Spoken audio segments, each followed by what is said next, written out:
오늘 이 말씀의 제목을 내 몸에 예수의 흔적을 가지고 라고 해서 우리 17절에 있는 말씀을 그대로 인용해 봤습니다. 우리가 지난 열흘 동안 특별 새벽 예배를 가졌습니다. 모르시는 분들은 안 계시죠?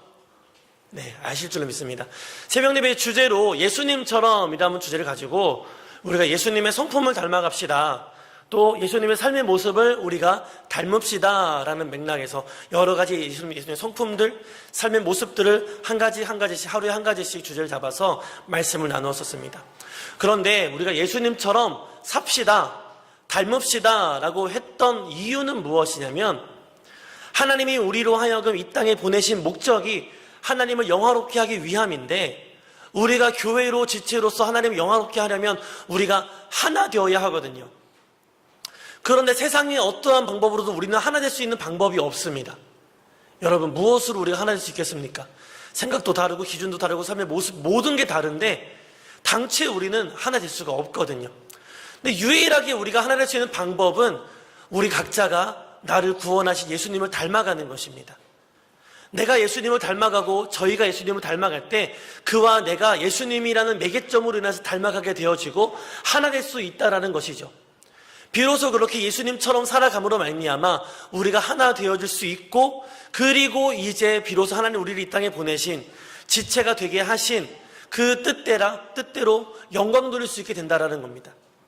그래서 우리가 예수님처럼 삽시다, 예수님을 닮읍시다 라고 우리가 새벽 예배 가운데 말씀을 나누었습니다.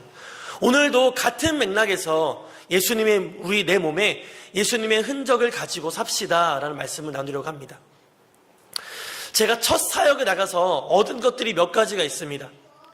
첫 사역제에 나가서 정말 가장 귀한 제 평생의 동반자를 얻은 것도 첫 사역지이고요. 제가 사역 나가서 얻은 것 몇 가지 중에 가장 지금까지도 내가 놀랍게 쓰임 많은 한 가지는 사역 가운데 임하는 제 마음의 담력이라는 거죠. 워낙 제가 그 무대 공포증 이런 거 있어가지고요. 단 앞에 서서 뭐 말하고 사람들과 아이 컨택하는 게 굉장히 어려운 사람이었어요. 처음에 사역지에 가서 그해 1월이었나요? 아마 연합으로 중고등부 수련회를 이끌었고 우리 교회 주관으로 그 중고등부 수련회를 진행했습니다.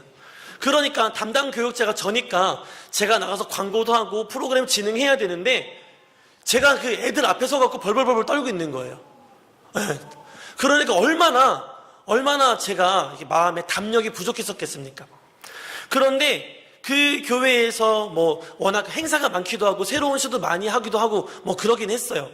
그런데 이 새로운 것 앞에서 배우는 것도 많았지만 참으로 긴장도 많이 하고 실수도 많이 했었습니다. 그런데 사역이 하루하루 진행될수록 쌓일수록 제 안에 어떤 담력이 생기더라는 겁니다.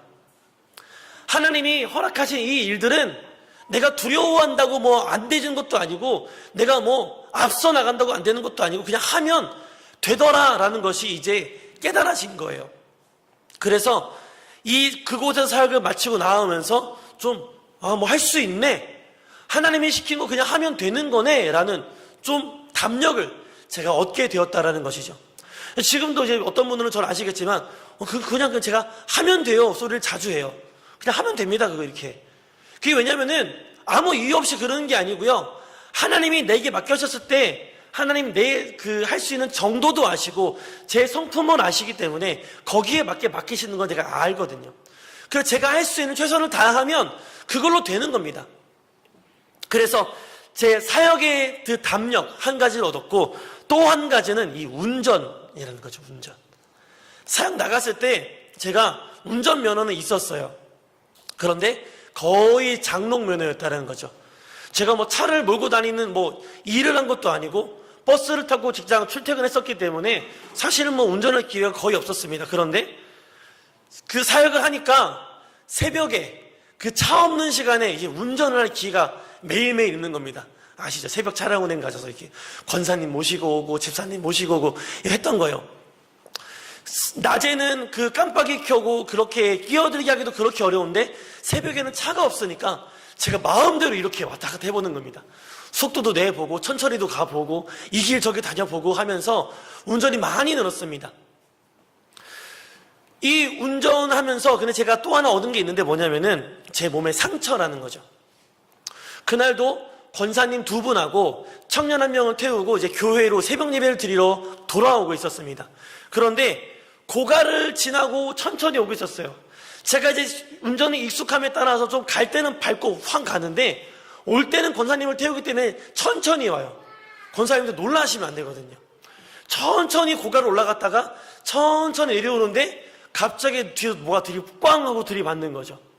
정신 차려보니까 제 차는 반파돼서 이렇게 중앙선 가운데 서 있고 유리는 다 깨져 있고 타이어는 다 펑크 나 있고 난리가 나 있는 거예요.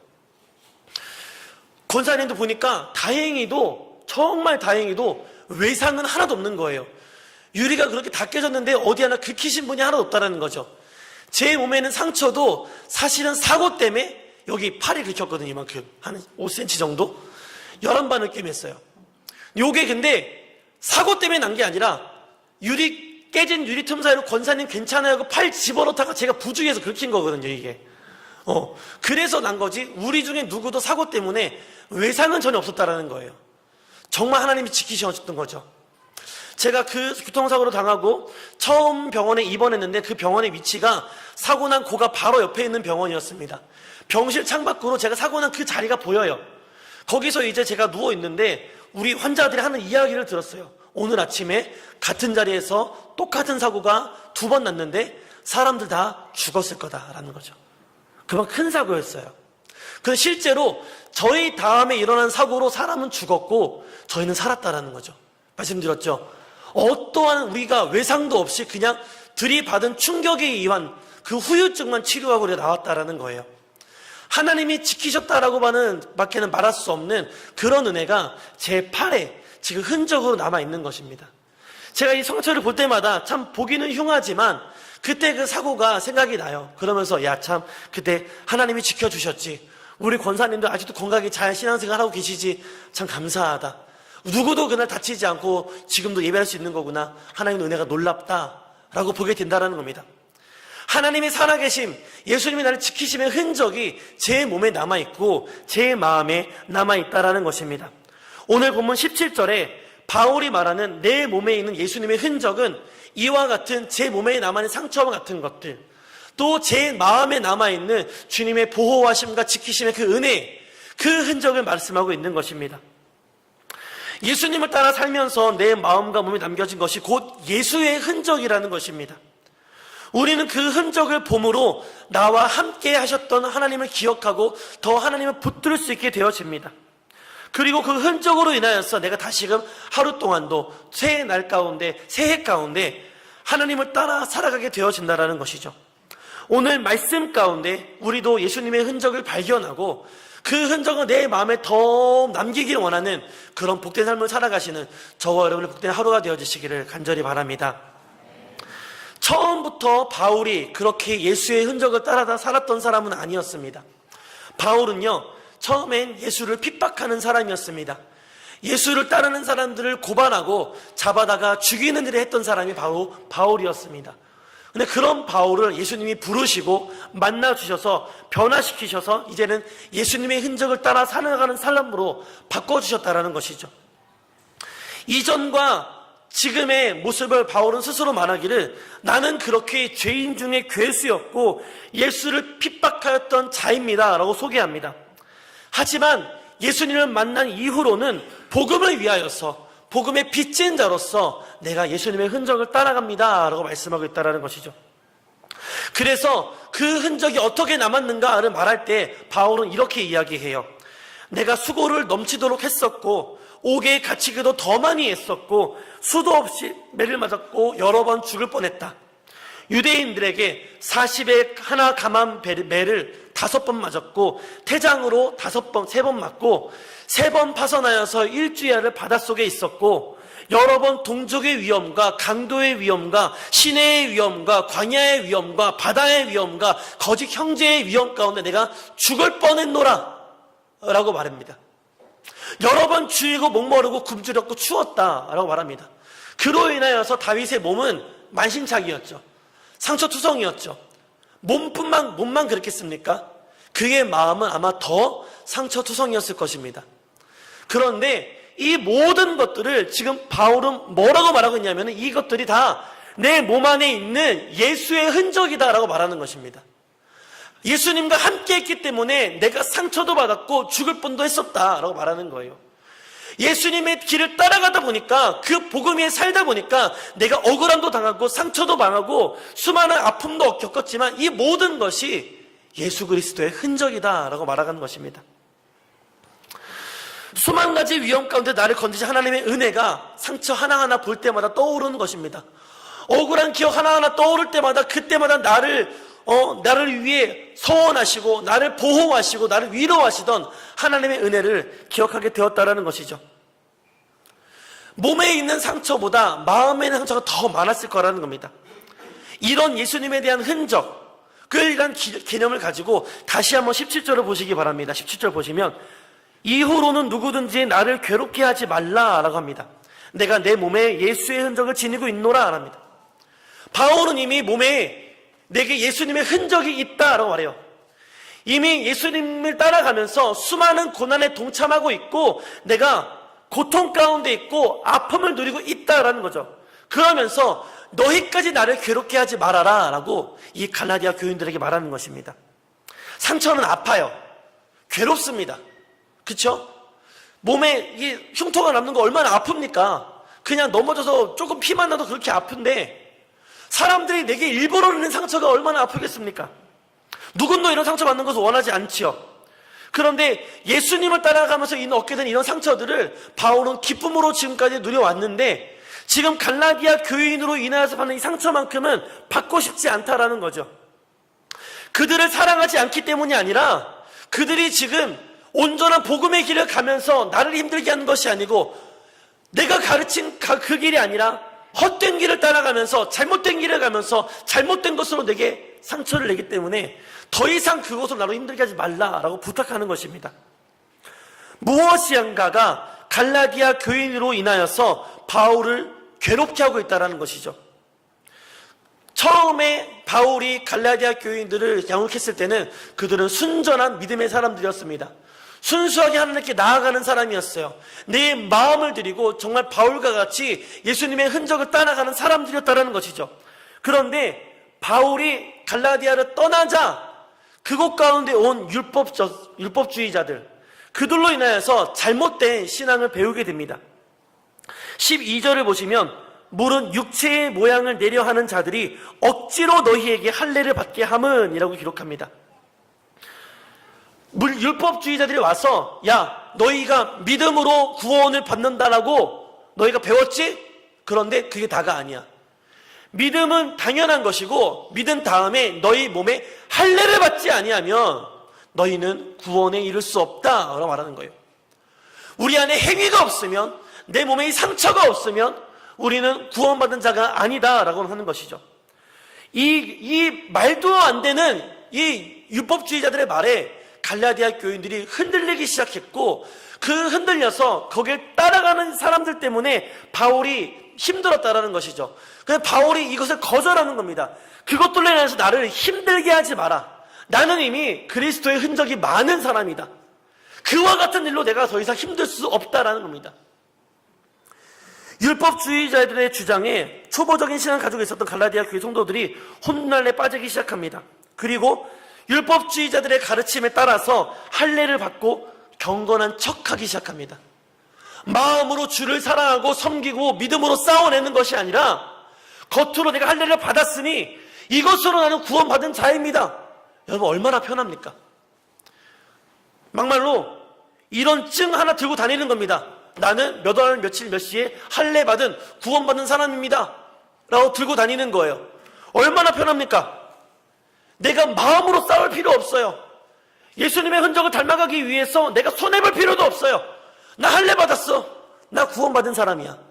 그걸로 끝나는 이와 같은 일이 지금 갈라디아 교회 가운데 있었다라는 것이죠. 마음으로는 어떤 헌신도 희생도 믿음도 없으면서 겉으로 헌신하는 척 나 할례 받았으니까 내게 할례가 있으니까 나는 희생하는 사람인 척 내가 할례를 받았으니까 나는 믿음 있는 척 내가 구원받은 사람인 척하고 살았다라는 것이죠. 그리고 자기 몸에 받은 할례를 통하여서 나 구원받은 사람이야 라고 자랑하고 다녔다라는 거예요. 내 몸을 봐라. 나 할례 받았지? 너희 할례 없지? 넌 구원 없어. 마음으로 아무리 싸워봐야 소용없어. 할례 안 받으면 끝이야. 라고 했다는 것입니다. 여러분, 아브라함은 모든 유대 민족의 믿음의 조상입니다. 이 율법주의자들도 인정하는 믿음의 조상이에요. 그런데 그 아브라함도 의롭다함을 받을 당시에 하나님이 내 백성 삼았던 그 당시에는 몸에 할례가 없었습니다. 그 말은 무엇입니까? 아브라함은 믿음으로 먼저 의롭다함을 받았어요. 마음으로 먼저 하나님을 섬겼다라는 거죠. 그 다음에 내 표징으로 몸에 할례를 받았다라는 것입니다. 먼저는 주를 향한 믿음이었고 마음의 흔적이었습니다. 그 다음에가 할례, 그 다음이 내 몸에 드러나는 어떤 행위라는 것이죠. 우리에게 주를 향한 믿음이 먼저고 마음의 그 흔적을 남기고 살아가는 것이 먼저입니다. 그러니 사실 이 몸에 받는 이 표시는, 할례는 크게 의미가 없는 거예요. 그래서 고린도전서 7장 18절에 이렇게 말씀합니다.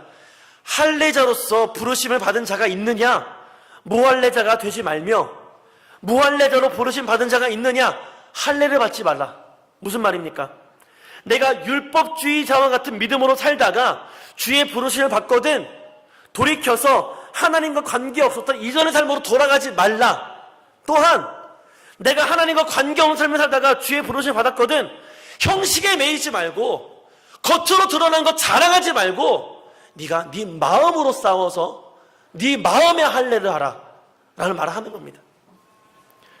몸의 할례, 보이는 형식이 중요하지 않음을 말하는 겁니다.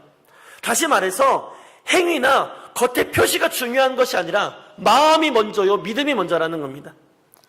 흔적은 마음에 남는 것이지 겉으로 일부러 만들어내는 것이 아니라는 거죠. 제가 그때 그 교통사고로 인해서 이미 마음의 흔적은 남아있습니다. 잊을 수가 없어요. 그날 그 충격을.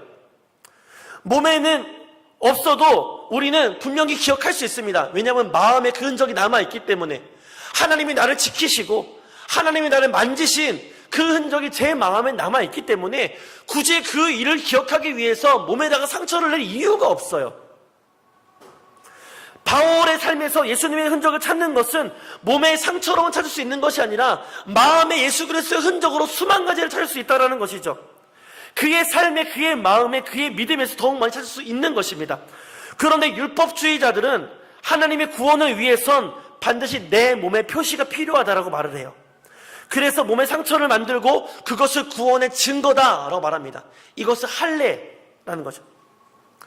마치 사고도 없었으면서 하나님이 지키신 경험도 없으면서 하나님이 도우신 그 은혜도 없으면서 그냥 내 몸에 생채기 하나 내서 이것이 하나님이 나를 도우신 증거다라고 말하고 똑같은 거예요. 여러분, 얼마나 웃긴 겁니까? 하나님을 알지도 못하면서 몸에다가 손 하나 그어놓고서는 이것이 내가 하나님을 아는 증거다라고 말하는 거예요.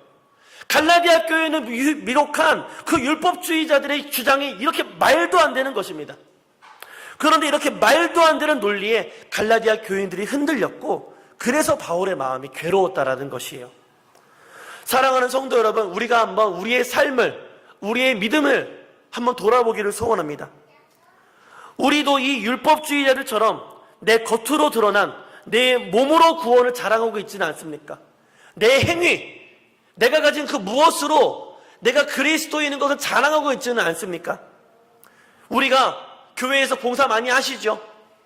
나는 이렇게 많은 봉사를 하는 성도야. 나는 교회에서 필요로 하는 이렇게 중요한 요직에 있는 성도야. 하나님은 내 봉사를 기뻐하시지. 이런 자부심으로 자랑 삼아 살고 있지는 않으십니까? 지금 내게 주어진 직분이 있어요. 직분. 집사님 계실 수 있고 장로님, 권사님 계실 수 있고 안수 집사님 계실 수 있고 나는 교회에서 이렇게 인정받는 사람이야. 하나님은 그만큼 나를 인정하신다는 뜻이지. 여러분, 근데 직분이 여러분을 구원할 수 있습니까? 직분이 여러분 구원해요? 여러분, 제가 목사라고 천국 갑니까? 못 갑니다. 목사라는 타이틀은요, 하나님이 그냥 붙여주신 타이틀일 뿐 이걸로는 천국 못 가요. 여러분께서 마찬가지입니다.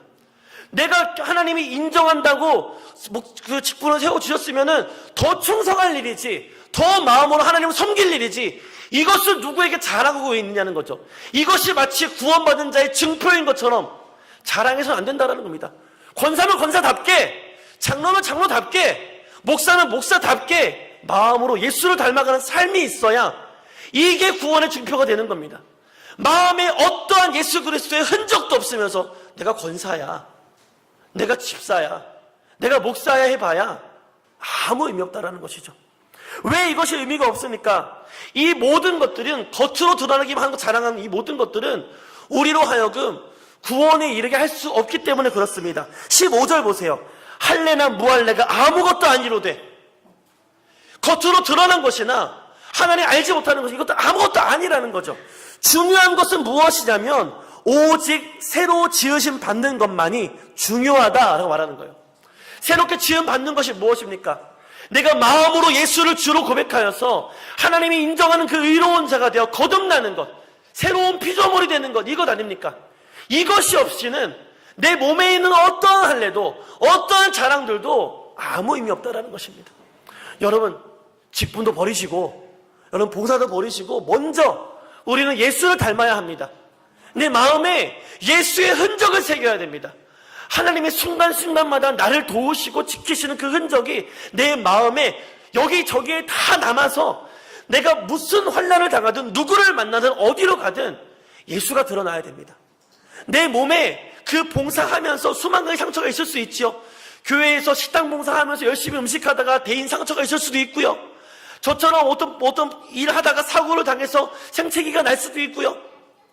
그런데 그 모든 것들을 통해서 우리는 예수가 증거돼야 돼요. 예수의 흔적이 드러나야 돼요. 그것들로 인해서 더 나도 하나님을 바라볼 수 있게 되어야 한다는 것입니다. 내 몸에, 내 삶에 예수님의 흔적을 지니고 있을 때 비로소 우리가 새롭게 지음받게 되는 줄로 믿습니다. 예수님을 따라 살아갈 때 우리가 상처도 받고 괴로움도 있겠지만 그로 인하여서 우리는 예수님의 흔적을 내 삶에 남기게 되어지게 되고 그렇게 예수님을 닮아가게 되어지는 것입니다. 지난 열흘 동안요, 예수님처럼 살기 위해서, 예수님을 닮기 위해서 우리는 기도해 왔습니다. 지금 예배에 참석하지 많은 분들이 있기 때문에 그분들에게도 이 마음을 나누고 있는 거예요. 여러분, 우리가 예수를 닮아야 합니다. 왜 예수를 닮아야 됩니까? 우리가 주님께 영광을 돌리기 위해서 예수님을 닮아야 합니다. 나를 부르신 목적, 우리가 여기에 모이게 하신 이유, 우리가 교회로 부름받는 사명, 이 모든 것이 우리 하나님을 영화롭게 하기 위함이라는 것이죠. 그런데 그런 우리가 하나 되지 못한다면 우리는 하나님을 영화롭게 할 수가 없어요. 삶의 이유를 잃어버린다는 것이죠. 그래서 우리가 하나 되어야 하는데 그 방법은 예수를 닮아가는 것입니다. 예수를 닮아가는 그 방법은 예수님처럼 살아가면서 예수의 흔적을 쫓아가면서 그 흔적을 내 삶에 남기는 것입니다. 흔적이 남기면 남길수록, 많아지면 많아질수록 내 모습은 가리워지고 하나님이 드러나고 예수가 남게 되어지는 것입니다.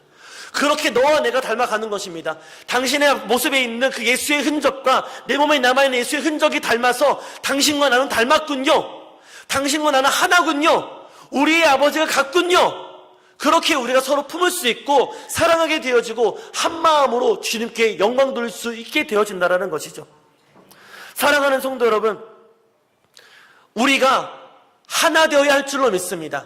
그런데 오직 우리의 힘으로, 우리의 능으로 해보려 하지 마시고 내가 예수를 닮음으로 너와 내가 닮아가고 하나 되어지는 놀라운 은혜가 우리 가운데 넘치시기를 바랍니다. 마지막으로 16절을 보겠습니다. 16절에 이렇게 기록합니다. 이 규례를 행하는 자에게, 이 규례를 행하는 자가 누구입니까? 예수님의 흔적을 따라서 살아 새롭게 지음 받은 자, 예수님을 닮아가는 자에게 하나님의 평강과 긍휼이 있을지어다 라고 선포합니다. 여러분, 그저 우리가 아파하고 슬퍼하고 생채기 되고 고통당하는 것, 예수의 흔적을 남기 위해서 바울과 같이 죽을 뻔한 고통을 넘어가는 이런 아픔만 있는 것이 아니라 그 삶을 살아가 새롭게 지음받은 자들에게는 평강과 하나님의 긍휼하심이 있다는 것입니다. 세상은 줄 수 없는 평강, 세상은 줄 수 없는 기쁨, 세상은 줄 수 없는 형통함을 하나님이 비로소 우리에게 주신다라는 것이죠. 우리의 사역 가운데, 우리의 예배 가운데, 우리의 가정 가운데, 우리의 사업 가운데, 내가 손으로 행하는 모든 범사 가운데 내가 예수를 닮아가면 닮아갈수록 하나님의 은혜를 더욱더 채우신다는 것입니다. 그럴 때 우리가 우리 삶에 소망이 있다, 은혜가 있다라고 말하는 것입니다. 사랑하는 성도 여러분, 저와 여러분은 삶에 예수님의 흔적이 남아 온전히 주와 동행하시는 복된 삶이 되어주시기를 바랍니다. 여러분과 저의 삶이 참으로 소망이 있는 인생 되어지기를 바랍니다. 세상이 주는 그 어떠한 표징이나 명예보다 예수님이 주는 이 흔적을 통해 더욱 주님께 영광 돌리는 저와 여러분의 삶이 되어지기를 축원합니다. 그래서 우리가 마음으로 하나로 합하여 오직 주님께 영광 돌리는 우리 교회와 가정과 우리 개인의 삶이 되어지기를 간절히 축원합니다.